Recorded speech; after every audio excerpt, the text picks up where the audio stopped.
On the road with the Western Ag Network. Brought to you by Ag Risk Advisors. Western Ag Network is back out on the road again this week in Denver, Colorado, as the National Convention of the Red Angus Association of America is underway.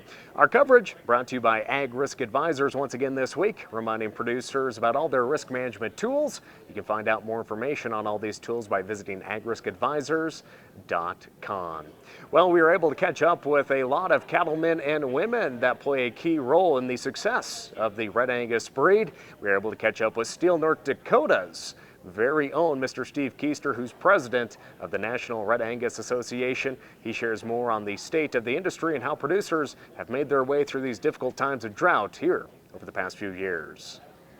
As we continue to have conversations here on the road this week from the National Convention of the Red Angus Association of America, we're catching up with Steele, North Dakota's very own Steve Koester. He's president of the association. And Steve, I tell you what, we're down here in Denver. Registration's looking pretty good in terms of folks making their way down here to the Mile High City. What's it like just reflecting back on the past year and coming together just to advance the breed? Oh, it's been tremendous. The registration count is up. Very large turnout. We're having a great symposium. We're having board meetings in front of the meeting here now, and we're wrapping them up and rolling into the Commercial Cattlemen Symposium, which is always a hit. It's a fan favorite for our convention. And one thing about it though is producers might be in a little bit better mood this year. Obviously, the video sales have been going great. The drought, it's not fun to talk about, but we're finally in that driver's seat in terms of profitability for cow-calf producers. And so many of these registered producers are cow-calf, or they have their customers and they rely on that. I guess what's that attitude been like, especially sitting with your fellow board members who represent the entire nation on just what the attitude is out in the countryside?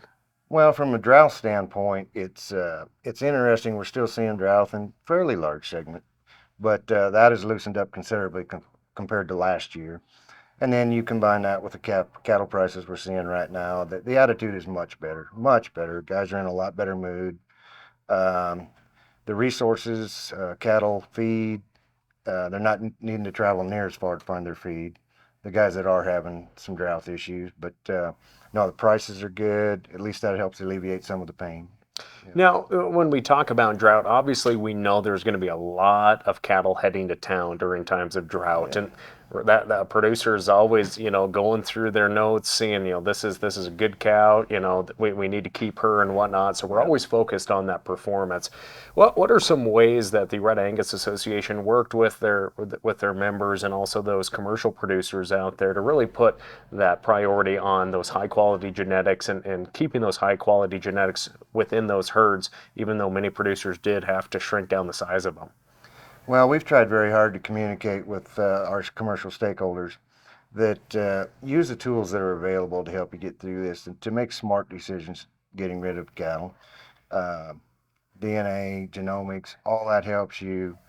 As we all know through droughts, every mouthful of feed counts. And you might as well put that into your higher production cows, your cows that are going to be around. Genomics help you in so many areas as well, just not in efficiencies from feed. They help you through your reproductive efficiencies, your cows that are going to stay around and last. Probably nothing worse than buying feed for a cow that leaves you the next year. So, and that's where genomics really come in handy. They can help you through that. And you can only tell so much looking at the hide. Standing there, you can only tell so much. Where genomics dives deep into the animal and tells you a lot. And in your opinion and your leadership, where do you think the technology is going to go here in the next 5 years to 10 years to really help producers really, put that dollar at the top of mind with those genetics and advance us into the future? Boy, the sky's the limit on this technology right now. It's so hard to keep up even. Boy, I don't know what to tell you. It's pretty wild. But just what we have right now, you can tell so much in an animal you get a lifetime's production. It's so important to have it. Making these business decisions, margins are so tight. And with these margins the way they are and buying feed like we were talking earlier, you just can't afford to make mistakes. You just got to do it right the first time.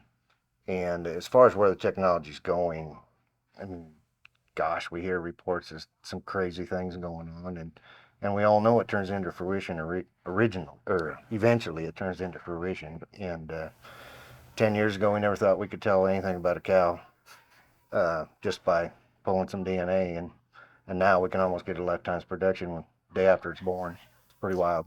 So for our viewers out there that are in the business and maybe are looking at diversifying or maybe changing things up, I guess, what are some words of wisdom you have for them at maybe looking at the Red Angus breed, or working with one of those producers that maybe right down the road that has a great production sale every year?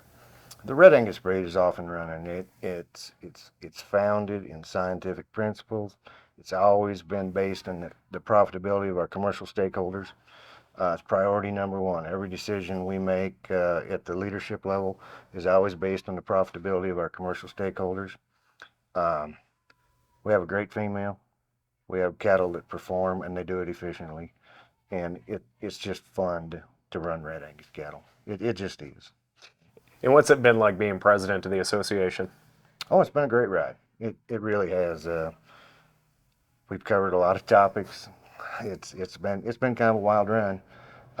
We cover a lot of issues, but it's been great. The leadership at Red Angus is super strong, and like I said, they're so focused on the commercial stakeholder that it's just fun to work with a group of guys like that.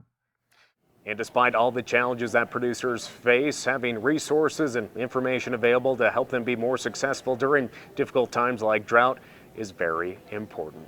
Well, we'll be back with more conversations from here in Denver, but first, these words from Ag Risk Advisors. Ready for a real PRF partner? He was willing to track us for a year and provide that data back to us for a year. That's a guy making a pretty big investment. At Ag Risk Advisors, this isn't our first rodeo. We are one of the most experienced in pasture rangeland forage. Honesty, commitment, trust. Many companies use these words.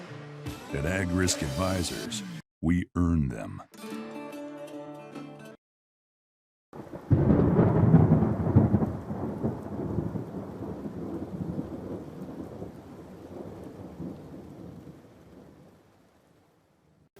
Returning back to our conversations here in Denver at the Red Angus Association of America's National Convention, improving efficiency of our cattle herds and our operations as a whole was one of the top issues discussed during the Commercial Cattlemen Symposium this week. Dr. Rick Funston of the University of Nebraska spoke with us about what producers can do to focus on a few of those key efficiency protocols. Rick, as we gather here today, what has it been like just talking with producers? You know, these cattle prices are a little bit better, but what's that just been like on that aspect of it? We've been through drought, but those prices finally coming up a bit. What's that attitude been like for so many of those producers that you get to work with?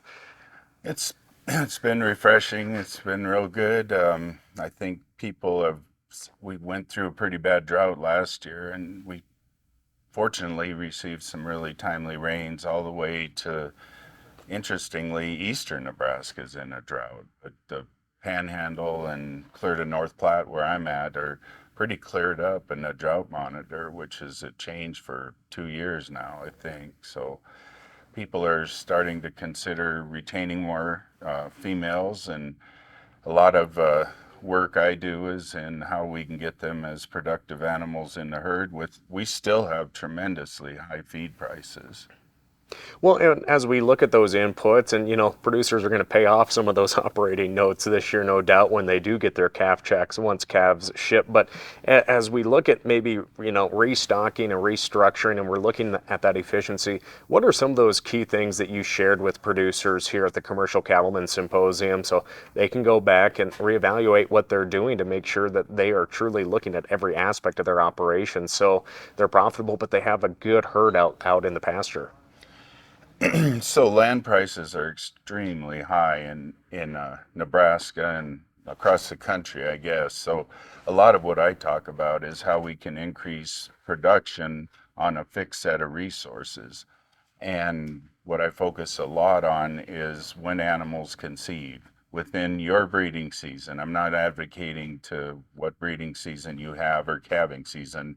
There's a lot of moving parts there to make that decision, but for whatever calving breeding season you have, we need to get animals pregnant early. Turns out that weight and age are highly correlated, and all the efficiencies from the steers clear to harvest and the heifers are highly influenced by when that animal was born.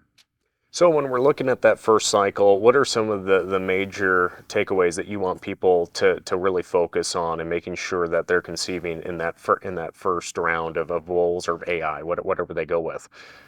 It really all starts with that replacement female, whatever that is, and that's a discussion point too. What is the appropriate replacement animal? Is it a heifer we retain, or is it an animal we purchase as a bred heifer, or is it an animal that has had a calf or two?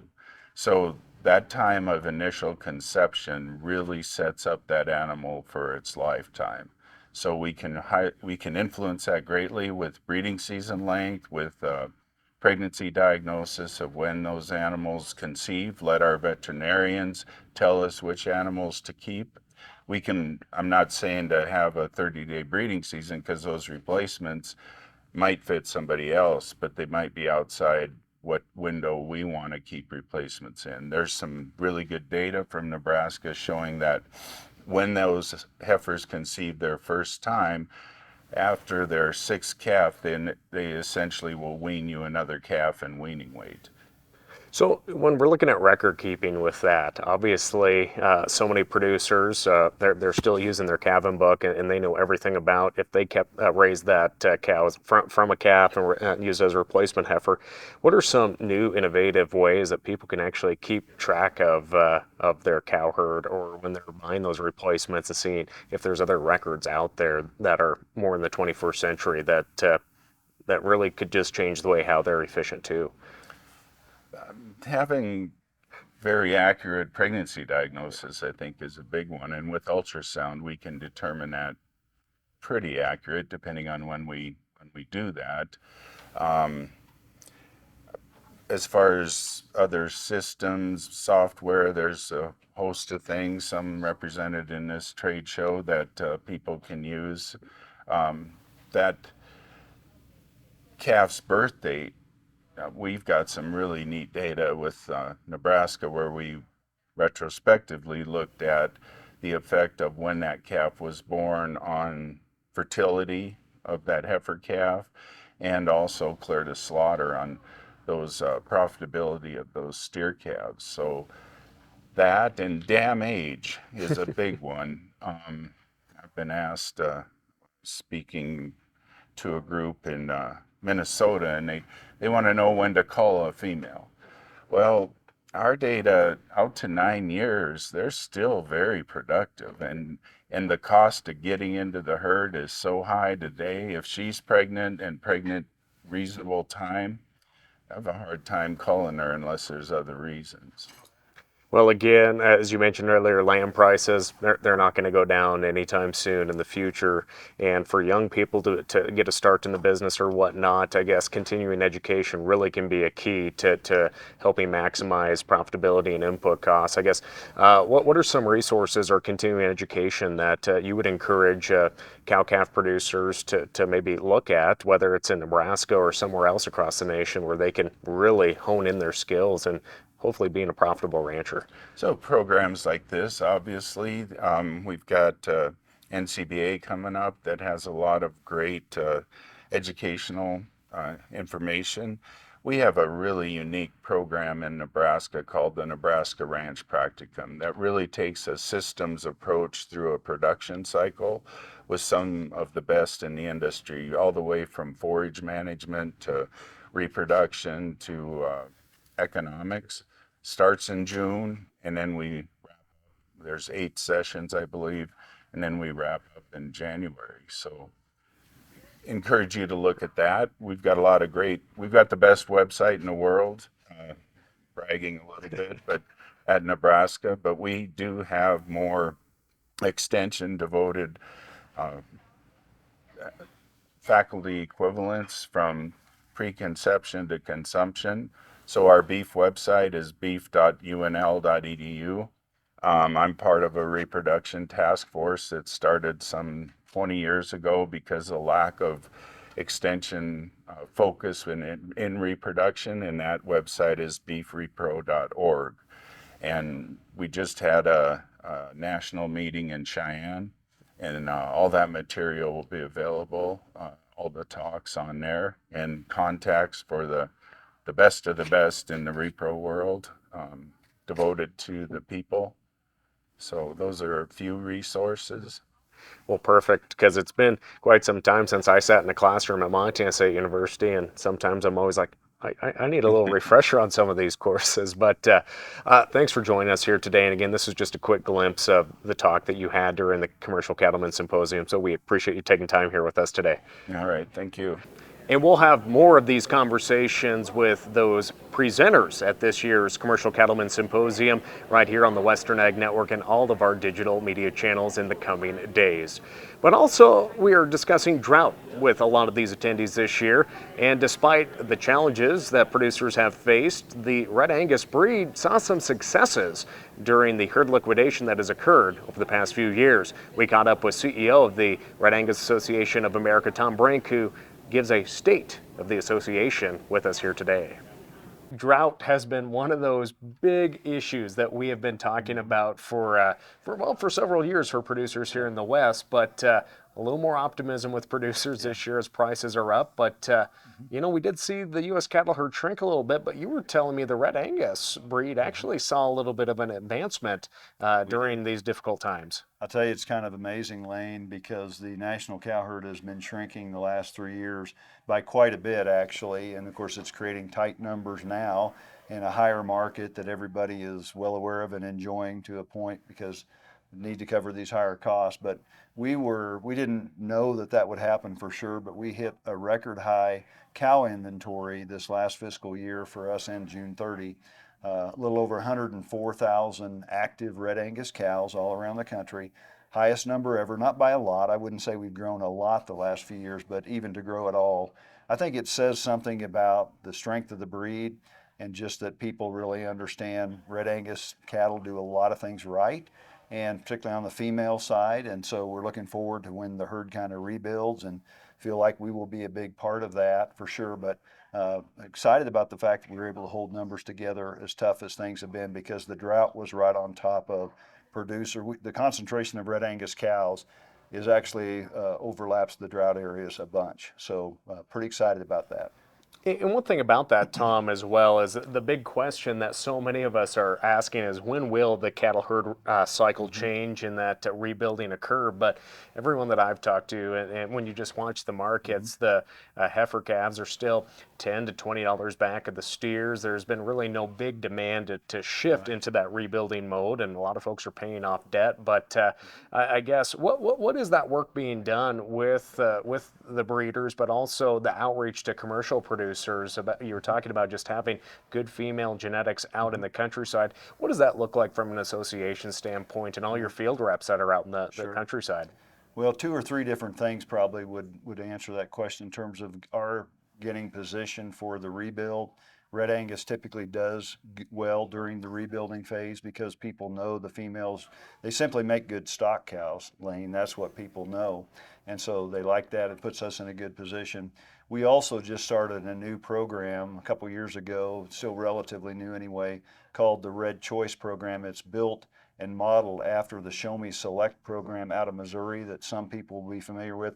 It's a set of protocols to put together a top-notch group of bred replacement females, and we're kind of taking those specs and nationalizing them just to create an even more valuable female for the commercial producer. And so we're excited about that. I think the timing will be very good on that the next few years. I'm like you, I don't think expansion is going to take off immediately, but we are starting to have some conversations with some of the people that are thinking ahead and realizing that there's going to be some real value. And if they're buying a open heifer and they're going to breed her and own her for a year and whatnot and sell her as a bred, that's probably going to be a time to own a female when the market's going up. So we're excited about that at Red Angus. I mean, again, as much as anything else, people just know those Red Angus females make good stock cows. Now, also just having a team that's knowledgeable out on the ground to help these producers. What's that like with the staff that is boots on the ground every single day to help the industry? We have a really good marketing team. Commercial marketing team is the team that that's the label we put on them, I guess. And they do cover a lot of ground. They cover a lot of country. We also have, as you know, a very active tagging program, the largest breed-based tagging program for feeder cattle and replacement females in the industry, commonly known as the yellow tag program, but it's the feeder calf certification program.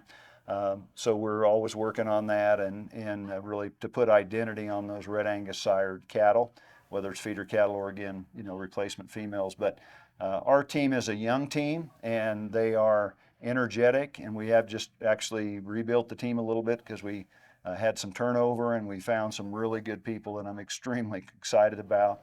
And so you're going to see us a lot of places over these next number of years, covering special feeder calf sales, certainly the video sales, lots of ranch visits, a lot of feedlot visits. I mean, really all parts of the industry. You will see us out and about in a big way, and we've got a great group that's doing the work on that. No, I'm glad you brought the yellow tag conversation. It's on a sign right behind us here. Yeah. How much more of a premium and does that bring to a calf, but also the confidence to the buyer, the feeder, and also the consumer on the end of it? The industry, that's a great question, and I'll start with the broad answer, saying that the industry is gradually becoming more and more about identity. It's not just about color, it's not just about commodity cattle, it's about verification, it's about maintaining identity and really putting some specifics on the cattle you're selling. And we feel like our program fits extremely well into that. If you see that yellow tag, regardless of the color of the cattle, most of them are red, of course, but not all. And what it really tells you is that those cattle are at least 50% Angus or 50% Red Angus because they're sired by a Red Angus bull. And of course, some of them would be, quite a few of them would be higher percentage than that. But the premiums associated with that would run from mostly $3 to $5 a hundred on a calf. So, in the area of 15, maybe 20 bucks a head. And for a cost that is typically, depending on if you buy an EID or a dangle tag or a combo, less than $3. And so there is a good return. We feel like the marketability is also improved. So it's not only about price, it's about how readily can you get them sold and broadening the demand base. And the tag does both of those things.